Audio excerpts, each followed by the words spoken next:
Good morning. It is Thursday. We had such a funny quip about Thursday, the day motivation forgot.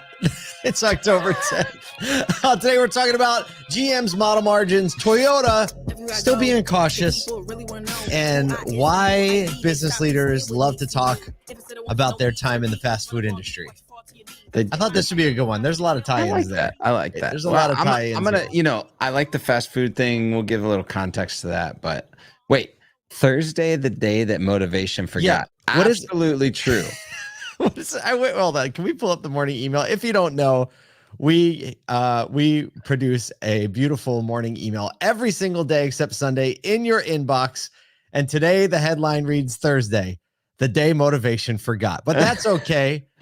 Where motivation, inspiration, and drive stop, discipline picks up. And we know this industry has more discipline than a 5th grade karate class. If that's not an opener to an email that'll make you smile, I don't know what it is. I know. When I read that this morning, I was like, that's so true. Because like everybody's like, Mondays, get after it. Wednesdays, hump day, all the way to Tuesday, you're almost to Wednesday. Friday, it's the weekend. Thursday, it's like, nah, this is gonna be rough. No one's talking about it. No one's talking about it's almost Friday. I know. So if you don't get the email, go to asoto.com. Just sign up for the free email. It's going to make you smile every single morning. And you'll leave smarter about the industry. Find somebody else to connect with. It'll be great. We promise. Yep. Or we will give you all of your money back. All the money that you spent. A couple other things coming around in the ecosystem. ASOTOCon 2025. We're talking about it now, even though it's in May, because we want to make sure you circle the calendars as you get through the holidays. You know how fast the calendar fills up. So we want you to circle the week after Mother's Day. So at least you get the dates. It's the 13th through the 15th, just south of Baltimore. Same place we've had it many years. We have a lot of great stuff planned. Just go to asotocon.com, sign up. You can be the first to know. You get the biggest ticket discounts when we release, and you'll be the first to know the announcement, which is always cool. Yep. One other thing. In just a couple weeks, when are we releasing this sucker? Put the graphic up, Jordan. More Than Cars, the docu-series that we've dreamt up and filmed. Well, season 1 we filmed. There you go. We did. Yeah, we did film it. And actually, we edited this one too. So talking about the good things that happen inside real car dealerships, telling the truth. Episode 4 is going to drop. What's the date? November what? November 13th. Okay, so we got a month out. There's a LinkedIn event, but just keep marking on your calendar. We love it when people are there for the live stream premiere. You'll be able to see it on YouTube and stuff afterwards. Actually, did we talk about the thing? No, we didn't talk about the thing. Can't talk about got a pretty big announcement about More Than Cars coming up, but you want to see it. You want to be like, I knew it when, and we'll talk about that when we talk about it. All right. That's a lot of things. Hey, to our friends who are in the Florida area, specifically in hurricane affected areas, we are thinking about you, paying close attention to what's going on. If there is something we can help with, if you know an initiative that's happening through a dealership for a community or for a dealership, let us know so we can help raise awareness of this thing. Please. Crew, CREW at asoto.com. We have one of our the ASOTO crew lives in Tampa. They sought higher ground. We haven't heard from them yet. But I did hear, as like I woke up, I'm checking on things like right away. Right. The Tampa officials are saying like we did not get the catastrophic storm surge that they were. Nope. Yeah. No, they said actually it was about the same as Hurricane Helene. Yep. So thankfully it dropped to a Cat 3 and down from the 5 that it was like Tuesday afternoon. So it hit land a little less hard. And so I'm sure there's still some aftermath. There's millions of people that don't have power right now. Right. So that's, a hustle that they're trying to get to. It, I think, is leaving Florida as of a couple hours ago off the East Coast. So hopefully the worst is behind us and people can start figuring out how to get back to a little bit of normal. Yes. Oh man, everybody's giving the attention to this one. So I think that the biggest, I'm just searching for headlines, and the fact that there was a lack of major headlines, I was like, I think we probably did good. But the most stark image I saw was the roof of Tropicana Field torn to shreds. Did you see that? Was it really? Oh yeah. I didn't see that. All that's left are like, it looks like, if you had like a wedding tent that got torn to shreds. Wow. So you see the frame there, but all the stuff. Yeah. You can see inside. So that stinks. That's probably the scariest. You know that roof is like basically paper. I know. Isn't that crazy? Isn't that crazy? Well, so they can easily replace it, I guess. All right, we're going to talk about some automotive news. Amidst the focus on EVs, GM has found more profitability by simplifying its gasoline models, improving margins even on entry-level vehicles they're talking about now. The Chevy Trax, the Buick Envista now yield mid to high single-digit margins.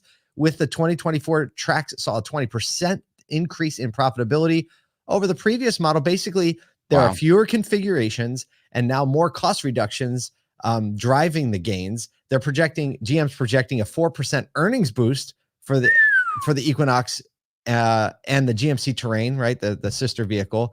And President Mark Roos saying we're now profitable in all the entry-level segments.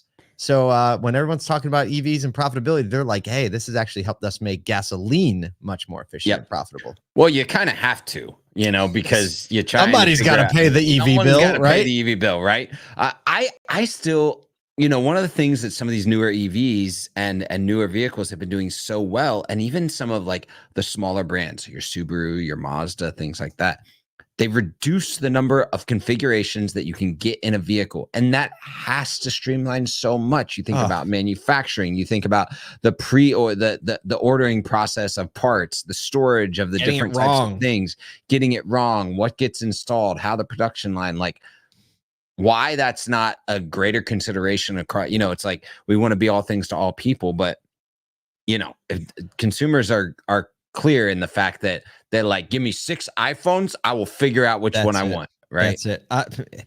It is. If you try to buy like a used, I don't know, Silverado, a used Suburban, trying to figure out what's actually on that vehicle. You got an LT, LT1, LS super package with the crew badaba. Then you add 17 packages. This comes with that. That deletes this. This is this. Yeah. It's a mess. I can't imagine. People don't want it anymore. Maybe people wanted it. Don't give them the mess, people. Don't give them the mess. Let's keep it clean. Let's keep it clean. Speaking of keeping it clean. That's right. Segue. Kudos. I feel like it's been too long since we've talked about Akio Toyoda. Let me just say, this guy. Toyota Chairman Akio Toyoda is cautioning against the full transition to EVs. No surprise there. Stating now it could lead to major job losses for those working on engine-related technologies. 5.5 million people work in Japan's auto industry, and Chairman Akio Toyoda is highlighting the risk for long-time engine-related workers. He's championing what he says, quote, a multi-pathway to zero emissions, including hybrids and hydrogen. He's saying EVs may only account for 30% of the global market is his kind of like guess. He says, quote, if EVs become the only choice, those people's jobs would be lost. So first time we're hearing him talk about jobs, but he's always been like singing this song about EVs. Well, it's interesting. He's like, I'm going to hit you from every single angle, trying to figure out how to make this a more like a better potential solution on ensuring that we have multiple ways to kind of migrate to the next path on engine technology, or I guess drivetrain technology. But, the job losses thing, kind of interesting. That's not something you would typically hear from a non-unionized company. That's right. Yeah. So it's good to hear from him again. It feels like Grandpa's back. Yeah, and we kind of agree. We usually agree, and we pretty much never bet against Toyota ever. Yeah. I'm gonna call back to the first story here. Our friend Cody Jones with iPacket chimes in. He says iPacket can help with that. First story about trying to figure out what packages are on what vehicles, and he's right. They have a great product. He's so right. Said he is. You're on the site, you see the car, you click on the little iPacket integration, and then you see all the listings and things. I mean, this isn't necessarily a sponsored episode or post, but when you're right, you're right. They solve reality, a problem. The best vendors solve a real problem, and we just went on like a couple of old ladies about a problem. There's no good transition. I was trying to think of what. Speaking of business executives, couple of old ladies. Okay. You know it. If you really tie that together, it's just perfection. It's just sublime. Looks like there's a Key and Peele skit in here. There absolutely is. Yes. Opening of a SodaCon. Kyle and I, the curtain rises. We're on rocking chairs. We're like, doing our walkers forward. Yeah, knitting, something like that. Just knitting, complaining about vehicle features. Let it be so. Your turn. Hey, many successful professionals are crediting their early fast food jobs for shaping their work ethic and customer service skills, leaving a lasting impact on their careers. Professionals are feeling like these early jobs obviously leave a mark, shaping leadership skills. Michael Erickson, director at a PR firm in Georgia, recalled the time at his time at McDonald's as formative to his success and shared that hard work and customer service skills left an important mark on his professional journey. I'm similar in this. I talk a lot about the time that I served. I never did the fast food side of things, but I think that people in auto that I meet that have done some type of food service, you can see the unique level of care understanding that they have. And there's actually a lot of people that come from food service. Oh man, hospitality is such a great feed into the auto industry. I just, there is an element. I did work in fast food. I worked in Burger King for a year, and then I worked at Denny's as a busboy, and kind of went that real. But I think that the reason they talk about it, and all I can think about, and I'm sorry if everyone feels this is political, they're not. They're gonna think it's funny. But when you started reading the story, I wanted to Kyle, I grew up in a middle-class family. That's all you can think of. This is the executive's version of I grew up in a middle-class family. Right. And that's pretty much what it is, I think, sometimes, right? Depending on how far they're removed from it. However, I think an evidence of when people are in leadership, especially executive leadership or high-level leadership, and they've gone through all the hard things that it takes to get there, it's definitely easy. And I had this perception as a young man, right?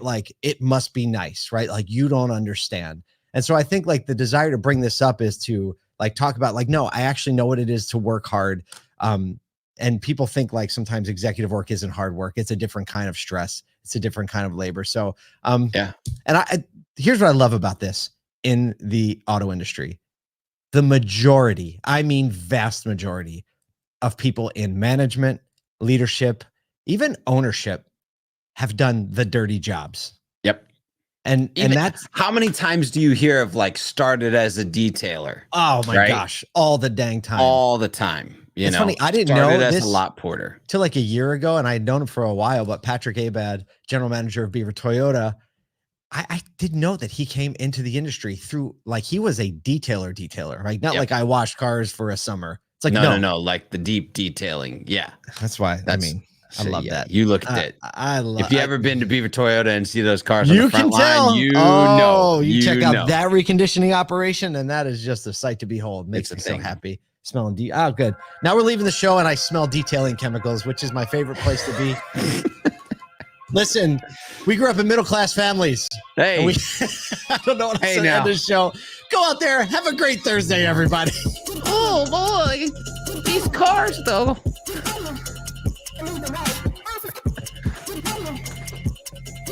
So many options.